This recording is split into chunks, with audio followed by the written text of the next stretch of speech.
So we were a little gang, the Pink Rats, that push-button knives, and we'd have jackets we would paint on a little pink rat. Didn't look that cool, but we thought we were badass, right? I'm going to take you back to when you were growing up. Describe the actual home in which you grew up in. Where I grew up at 1522.5 Scott Avenue, Los Angeles, California, in Echo Park, was up a hill, little driveway. It was a court with 3 houses in front, 3 houses in back. It was very, very small. You could fit the whole house into this room, just this room we're in, and have more room.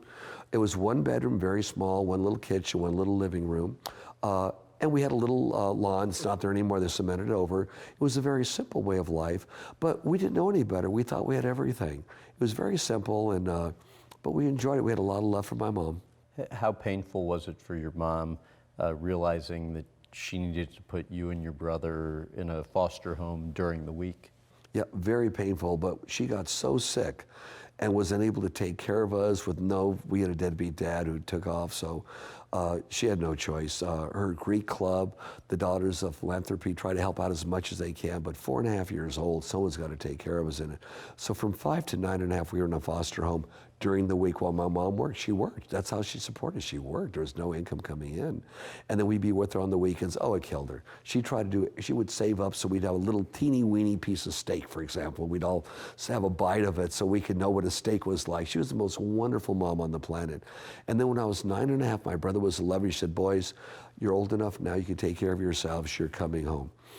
And we did. How did you find out initially that you were going to need to go to a foster home during the week? My mom told us. Okay. She says, boys, there's going to be some people, some other kids that are going to take care of you because, and she explained to us, I have to work so we could eat. Oh, Mom, we don't want to leave you, go to work with you, boys. You can't, you're too young, you got to go to school. You know, we were upset, obviously. We cried, she cried, we all cried together. It was a very sad moment. What do you remember from the actual experience of being in a foster home during the week? Oh, I remember everything. I can remember even when we left the house, the lady put us in the car, went back, gave something to my mom. My brother and I jumped out of the car, ran back to the house. We got back in the car. We arrived at the back driveway. This Hispanic people, a couple met us, and they were nice to us. And I remember everything. I mean, I could tell you what we had for breakfast every morning, oatmeal, and it was watered down, by the way.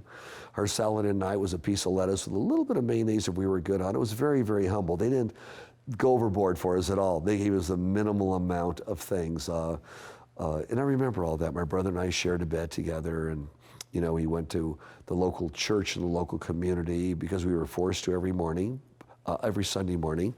But we had a good time because there were other kids there we could talk to and hang out with.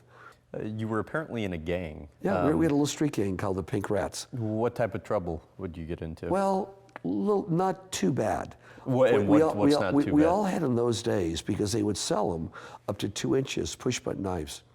A 2-inch blade's that big. So we're 7 years old. We all had push-button knives. Some of us stole them from the local store. Others saved up, their money and for $2 bought a little push-button knives. So we were a little gang, the Pink Rats, had push-button knives, and we'd have jackets we would paint on a little pink rat. Didn't look that cool, but we thought we were badass, right? And we go around showing our push-button knives. We never stabbed anybody. We never got in a fight with anybody with those knives. We would get in some fights with kids, but they're just fist fights. We weren't what they do today where you go out shooting and stabbing people, not at all.